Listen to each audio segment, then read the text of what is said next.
दो बहुएं और चालाक बुआ सास। दीपा और अनीता दोनों ही देवरानी और जेठानी थी। दीपा नौकरी करती थी और अनीता घर संभालती थी। उनका परिवार बहुत बड़ा था। सास ससुर और उन दोनों के बच्चे, कुल मिलाकर घर में 10 लोग थे। और आज कई सालों बाद उनकी बुआ सास अपने भाई के पास रहने आई थी। सुबह उठते ही बुआ जी ने देखा दीपा जल्दी जल्दी अपने काम निपटा रही थी। अनीता ने सबका नाश्ता बना दिया, जिस नाश्ते को दीपा ने सबको परोस दिया। इसके बाद दीपा ने खुद अपना टिफ़िन पैक किया और जॉब पर चली गई। अनीता ने फिर दोपहर का खाना बनाया और थोड़ी देर बैठ गई अपनी सास और बुआ सास के पास। बुआ सास से रहा नहीं गया और अनीता से बोली कि छोटी बहू, तेरी जिठानी दीपा तुझ पर बड़ा हुक्म चलाती है। सुबह से देख रही हूँ रसोई घर में तू ही लगी हुई है और वो महारानी दिखावा करने के लिए सबको नाश्ता परोस रही थी, जैसे उसी ने बनाया हो। ये सुनते ही अनीता ने अपनी बुआ सास की तरफ देखा और बड़ी प्यार से कहा, नहीं ऐसी कोई बात नहीं है बुआ जी, दीपा बहुत ही अच्छी है। बुआ बोली, तू बहुत भोली है अनीता, पर मैं सब समझती हूँ।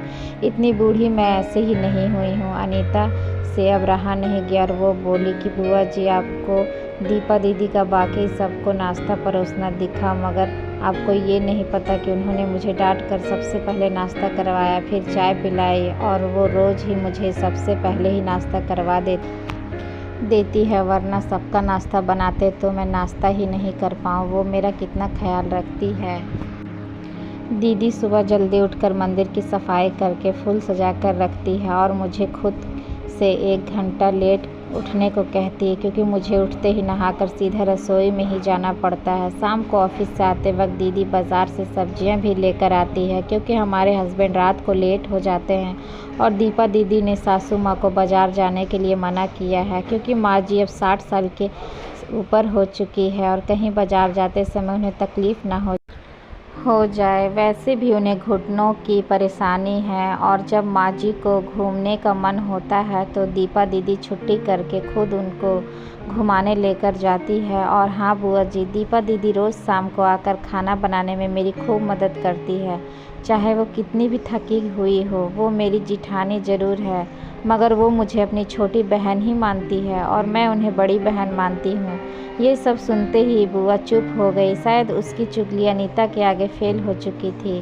शाम को दीपा सब्जी की थैली अनीता को पकड़ाते हुए बोली कि अनीता, सब्जियों के साथ वाले थैले में तुम्हारे फेवरेट लेखक की किताब भी लाई हूँ। ये सुनकर अनीता खुश हो गई और बोली, थैंक्स दीदी। अनीता सब्जी की थैली किचन में रखी और किताब रखने अपने कमरे में चली गई। तभी बुआ जी ने दीपा को आवाज़ दी, बड़ी बहू ज़रा यहाँ आना। दीपा बोली, जी बुआ जी। तभी बुआ बोली कि तुम इतनी मेहनत करके कमाती हो और ऐसे ही फालतू किताबें खरीद कर पैसों की बर्बादी कर रही हो, वो भी अपनी देवरानी के लिए। वो तो वैसे भी घर में करती ही क्या है, तुम दिन भर मेहनत करती हो और वो घर पर आराम करती है। इस बात पर दीपा मुस्कुराई और बोली, क्या बुआ जी, आराम? और अनीता, उसे तो कह कर आराम करवाना पड़ता है, सुबह से बेचारी लगी ही रहती है। किचन में सबकी अलग अलग पसंद, मेरे और उसके मिलाकर 4 बच्चों का टिफ़िन सब वो ही करती है, फिर भी उसके चेहरे पर हमेशा एक सुंदर सी मुस्कान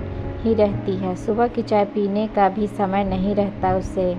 और जब दोपहर बच्चे आते हैं, फिर उनका खाना, उनकी पढ़ाई सब वही देखती है। वो है, इसलिए मुझे बच्चों की चिंता भी नहीं रहती और मैं अपना पूरा ध्यान ऑफिस में लगा पाती हूँ। कुछ दिनों पहले ही प्रमोशन मिला है। मम्मी पापा की दवाई कब ख़त्म हुई और कब लाना है, ये सब वो ही ध्यान रखती है। घर पर भी कभी कौन सा रिश्तेदार आता है, उनकी सेवा भी वही करती है। और बुआ जी, घर पर रहकर घर और बच्चे संभालना कोई छोटी बात नहीं। मेहमानों की भी आवभगत अनीता बिना किसी शिकायत के करती है। उसे तो बस पढ़ने का ही शौक़ है। फिर क्या मैं अपनी छोटी बहन की छोटी सी इच्छा भी पूरी नहीं करूँगी? अगर उसकी इच्छा मैं पूरी नहीं करूँगी तो कौन करेगा? अब तो बुआ की पूरी तरह से ही बोलती बंद हो चुकी थी। फिर दीपा भी अपने कमरे में चली गई। ये सारी बातें दीपा की सास पीछे खड़ी हुई सुन रही थी। वो बुआ के पास आकर बोली कि जीजी ये दोनों देवरानी जेठानी ज़रूर है, मगर इनका प्रेम 2 सगी बहनों से भी ज़्यादा बढ़कर है। ये दोनों ही एक दूसरे का अधूरापन पूरा करती है। मेरे घर की मजबूत नींव है ये दोनों।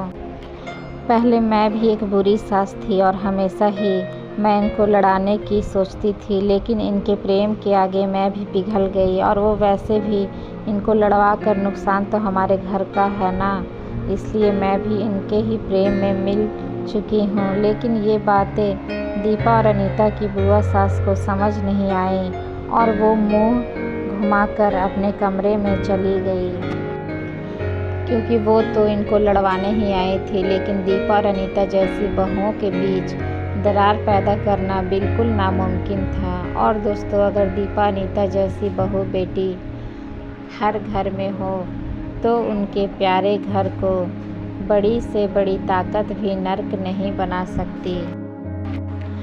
वाकई में ऐसी बहुएं हर घर में हो तो हर एक घर स्वर्ग बन सकता है। आप इस कहानी के बारे में क्या कहेंगे दोस्तों? तो दोस्तों, आप लोगों को ये स्टोरी कैसी लगी हमें कमेंट बॉक्स में कमेंट करके ज़रूर बताइएगा। स्टोरी अच्छी लगी हो तो चैनल को लाइक शेयर एंड सब्सक्राइब ज़रूर कर लीजिएगा। मिलते हैं नेक्स्ट स्टोरी के साथ, तब तक के लिए धन्यवाद।